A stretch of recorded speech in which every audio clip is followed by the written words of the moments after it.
Hello, everyone. We had a difficulty wherein we wanted the title of a particular text to appear inside the header and footer automatically. Now, this can be achieved with a feature called as style reference. So, how do you use it? You will have to first activate your header, and instead of directly typing, you can just pick up the quick parts and pick up a field. So, you know that a field is an updatable entity, right? Just like a date and time, which can be updated every day or gets updated every day. Similarly, we have other fields as well. Amongst this, you can pick up something called as the style reference. Now, which style needs to be referred inside the header needs to be defined from this particular text box or the list box, right?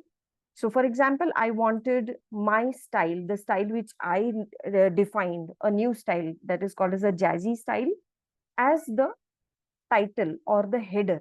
Then I'm just going to pick up the jazzy style. So this is a style. Huh? These all are styles, right? So we are taking the reference of this particular style in the header. That's the meaning of style reference. So let's see what happens when I click on OK. That's it. Now here it's telling you there is no style specified in the document because we have not applied the jazzy style.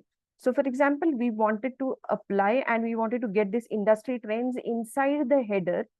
You will simply convert this style using a jazzy style. So because this style has been recognized, it will be taking a reference inside the header.